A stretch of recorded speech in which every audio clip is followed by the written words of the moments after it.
So in the previous class we had already discussed about the heat, which is a form of energy, and measuring the heat by temperature using the instrument thermometer. So now we will see how the heat is transferred. In the previous class I had told you that heat always transfer from a region of high temperature to a region of low temperature. So how it transferring from a region of high temperature to a low temperature, or from a body at high temperature to a body at low temperature. So that transfer of heat, now we will see how heat is transferring. So transfer of heat takes place mostly in three ways. So the ways by which transfer of heat takes place, these are conduction, convection and radiation. So these are the three ways by which transfer of heat takes place: conduction, convection and radiation. Conduction has to transfer heat in solids, and convection and radiation has to transfer the heat in liquids and gases. So one by one we will discuss in detail. So first of all we will see about conduction.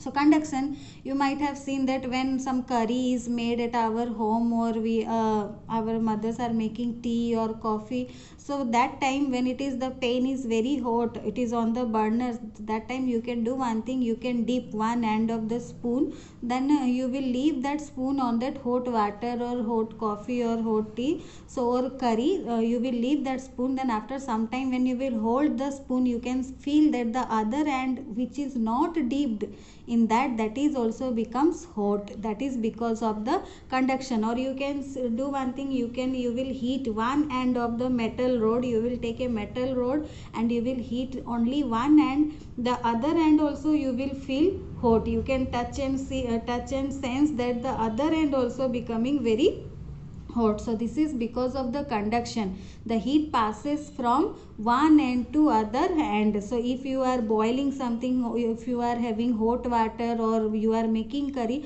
so from that hot substance, the heat energy transfer to the spoon which you have dipped in that. Then from the one end of the spoon, the heat is passes to the other hand, and then from other hand it is coming to your hand. When you are touching the other hand, you can feel the heat. So conduction is the mode of heat transfer in solids. So suppose this is a solid object and here we are applying the heat. So this corner we are providing heat to the solid substance, and this is our solid substance and solid metal. Here we are providing the heat. So after providing the heat, here the particles, you can see in the solid, the particles are very closely packed, they are very tightly packed, and there is no more space left so that they can change their position or they can leave their position. So they are very compactly packed here, very tightly or very closely packed. So when we are providing heat, when they are getting heat, so they are getting the energy. So here the particles, they are gaining energy because of the heat. So after getting energy, they have no other space to move their position or to change their position. So they can't leave their position. So these particles, they are not able to leave their position. As a result, what happens? No, they vibrate, they starts vibrating at their own position. So these particles, they are vibrating at their own position. So when heat energy is provided, they start vibrating faster and collide with each other. So when they are vibrating, they are colliding with their neighboring particles, or they are colliding with each other. So because of that, because of the collision or colliding, when they are colliding or because of the collision, the heat is transferred from one particle to another particle.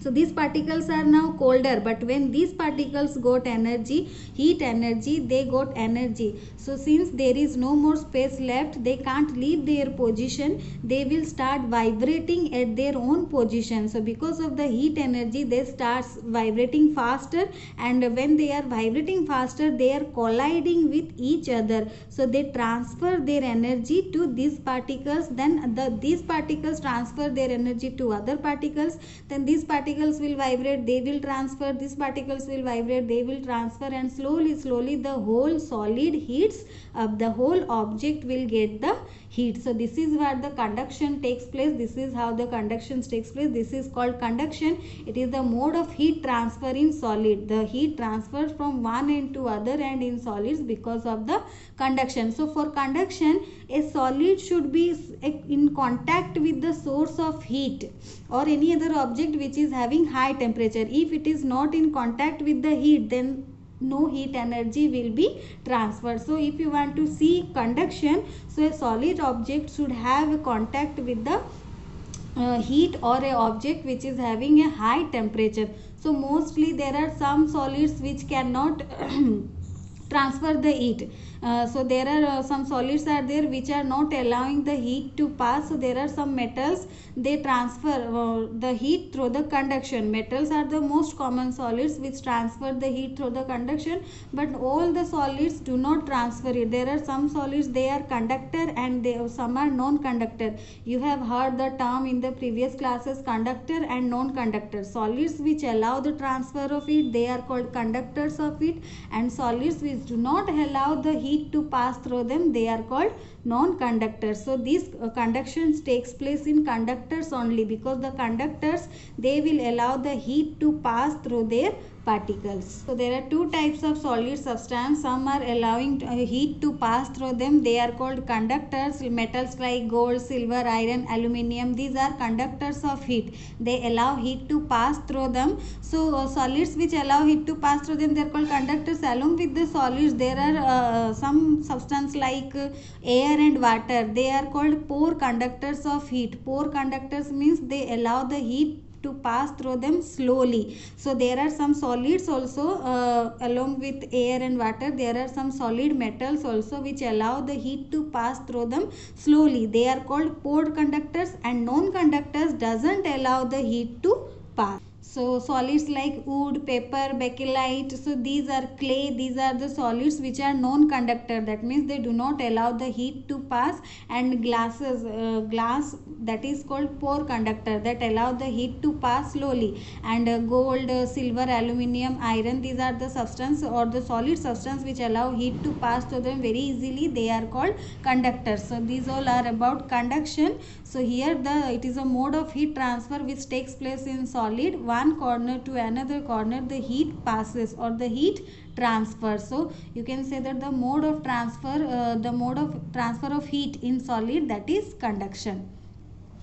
So now let us see what role conduction plays in our life. So we are using some substances in our day-to-day life that we can use because of the conduction. Metals such as aluminium, copper, alloys like stainless steel, brass, these are used to make cooking vessels because they conduct heat quickly. That is why we are using the cooking utensils of these substances, metals, because they conduct heat quickly and we can cook the food. So among metals, silver and copper, they are very good.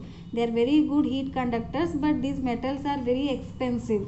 Handles of cooking utensils, you might have seen that pressure cooker and all cooking utensils handle, when you are touching them, these are not so hot. Why? No, because these are made up of wood or a plastic. That plastic is called bakelite. These are insulators. Insulator means non-conductors, they do not allow the heat to pass. The other term for non-conductor is insulator. You have studied in the previous classes non-conductors, other term is used as insulator, that means the substance which doesn't allow the heat to pass.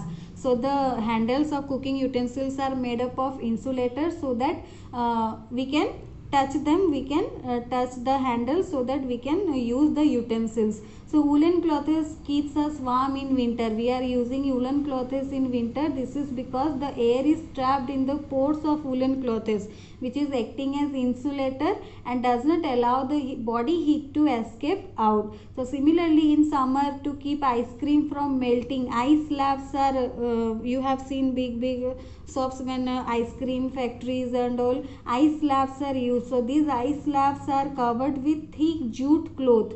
Because jute is also an insulator and has air trapped between its fibers. So both of these insulate the heat of the surroundings so that we can use them and the ice cream will be saved from the melting. So conduction, that is conduction method. Metals like aluminium, copper, these are used to make cooking utensils, so that because of the conduction the food can be cooked. And handles of cooking utensils, these are made up of insulator. Insulator means they do not conduct the heat or they do not allow the heat to pass. Woolen clothes are also called insulators. Woolen cloths also act as insulators, and jute bags also, jute also acts as an insulator. Insulator means which do not allow the heat to pass. Normally conductors are used by some metals which allow the heat to pass, so conduction method is used for those type of solid substance which allow the heat to pass, or the conductors, they transfer the heat from one particle to other particle. So conduction is the mode of heat transfer in solids. In the next class we will discuss about the convection.